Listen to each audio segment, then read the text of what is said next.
Hi friends, good morning. நேற்று நம்ம மாவு அரைச்சோம் இல்லையா, ரேஷன் அரிசியில் மாவு பாருங்கள். அரைச்சிட்டு நைட்டே உங்ககிட்ட காமிச்சேன். கொஞ்சமாக ஒரு கிணத்துல ஊற்றி வச்சுருங்க. மாவு எப்படி பொங்கி வந்துருக்கு பாருங்கள்.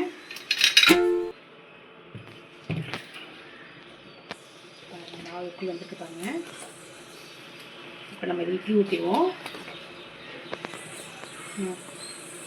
நெக்ஸ்ட்டு பார்த்தீங்கன்னா இட்லிக்கு என்ன செய்ய போகிறோம்னா சிறுபருப்பு சாம்பார்.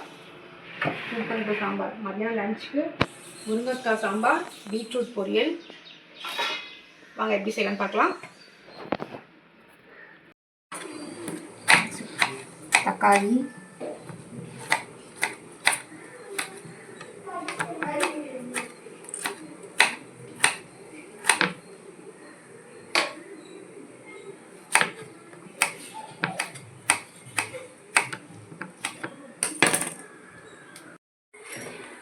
சிறுபருப்பு சாம்பார் செஞ்சிடலாம் இட்லிக்கு.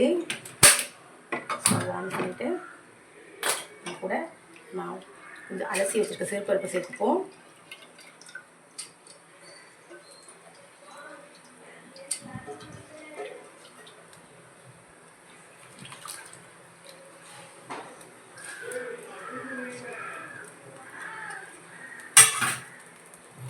அதோட கட் பண்ணி வச்சுருக்க கொஞ்சம் வெங்காயம், 5 பச்சை மிளகாய், கொஞ்சம் தக்காளி அப்படி சேர்த்துட்டு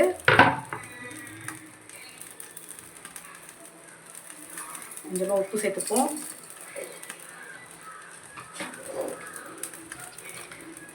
வெங்காயத்தூள்,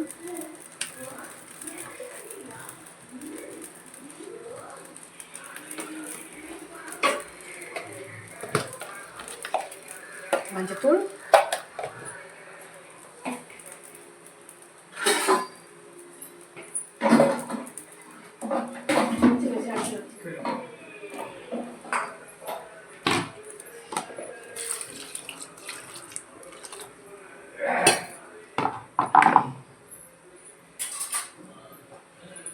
தண்ணி சேர்த்துட்டு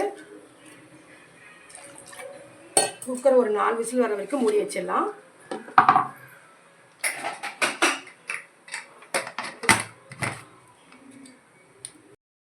நெக்ஸ்ட் இப்போ பீட்ரூட் பொரியல் செஞ்சிடலாம். பீட்ரூட் பொரியல் செய்யறதுக்கு ஒரு குக்கரில் நம்ம ஏற்கனவே அலசி வச்சுருக்க பீட்ரூட்டை சேர்த்துட்டு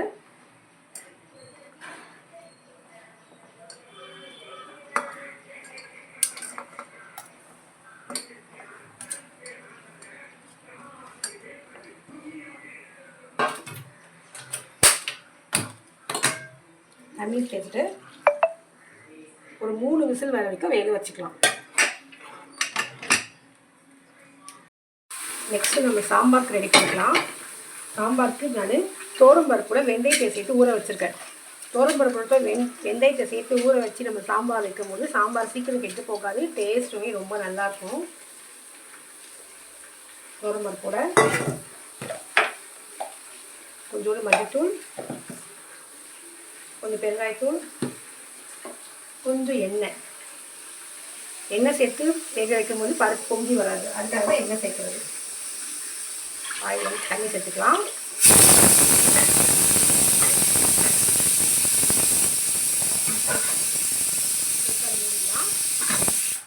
ஒரு 4 விசில் வரட்டும். சிறுபருப்பு சாம்பாருக்கு சிறுபருப்பு வெந்துருச்சு. பீட்ரூட் வெந்திருக்கும். நம்ம அதுக்குள்ள கடாயில் தாளிப்பு ரெடி பண்ணிக்கலாம். கொஞ்சமாக எண்ணெய் ஊற்றிக்கலாம்.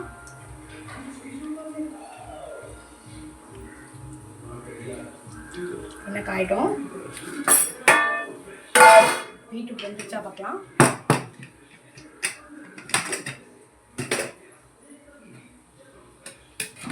பீட்ரூட் வெந்துருச்சு.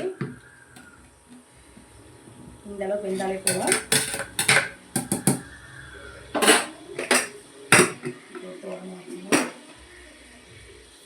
நெக்ஸ்ட்டு நம்ம சிறுபருப்பு சாம்பாருக்கு பருப்பு வேக வச்சிடணும். பருப்பு வெந்துச்சா பார்க்கலாம். பருப்புமே வெந்துச்சு.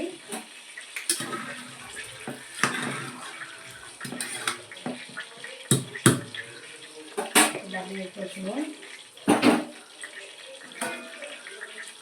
நெக்ஸ்ட் இந்த பால் இதை போட்டுக்கலாம். ஸ்வீட் கார்ன் ஸ்கூலுக்கு ஸ்நாக்ஸ் கறியுது.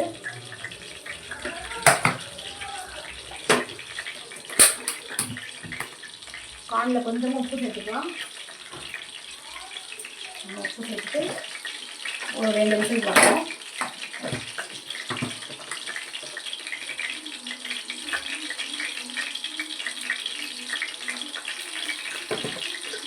எண்ணெய் காஞ்சிச்சு, கடுகு சேர்த்துட்டேன். கடுகு, சீரகம்,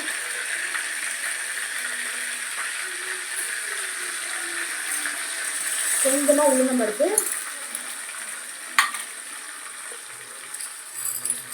கொஞ்சம் கடலைப்பருப்பு. நான் 1 கிலோ பீட்ரூட் செய்கிறேன். ஸோ அதனால் இவ்வளோ அளவு போடுறேன். நீங்கள் எவ்வளோ செய்வீங்களோ அதுக்கேற்ற மாதிரி அளவு போட்டுக்கலாம்.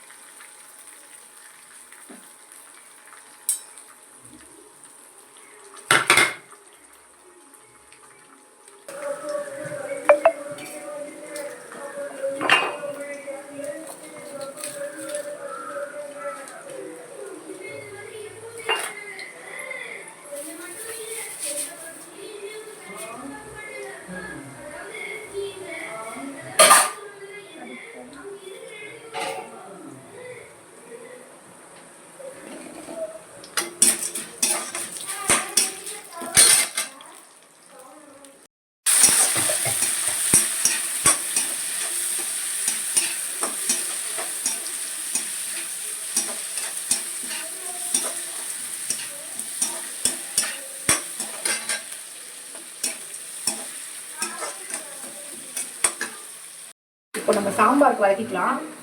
கொஞ்சமாக ஆயில் சேர்த்துக்கலாம்.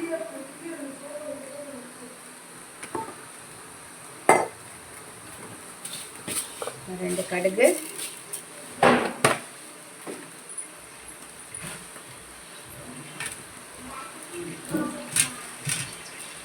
ரெண்டு காஞ்ச மிளகாய் சேர்த்துக்கலாம்.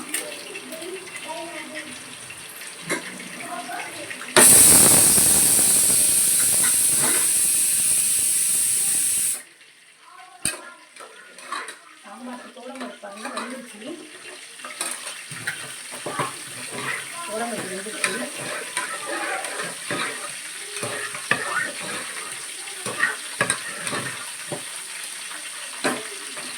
இதோட கொஞ்சம் உப்பு சேர்த்துட்டு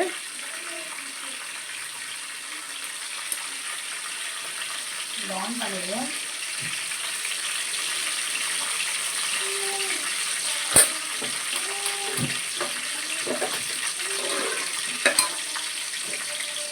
புளியை ஊற வச்சு வச்சுருக்கேன். புளியை கரைச்சி வச்சுப்போம்.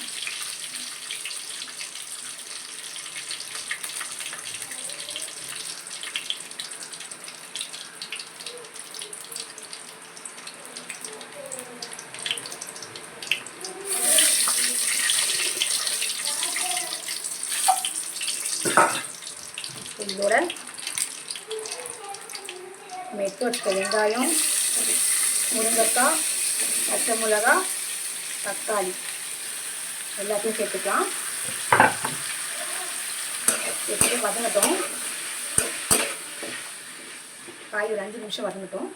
அதுக்கு நீங்கள் சாம்பார் வச்சுருக்கோம்.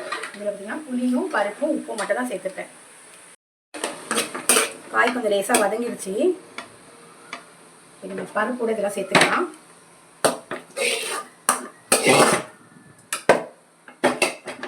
சேர்த்துட்டு கொஞ்சமாக சாம்பார் பொடி சேர்த்துக்கிறேன்.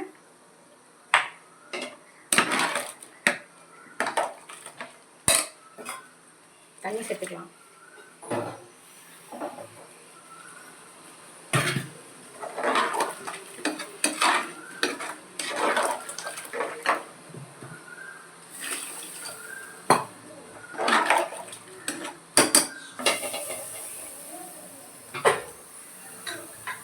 குக்கர் மூடி போட்டு ஒரு 2 விசில் வரட்டும் போதும்.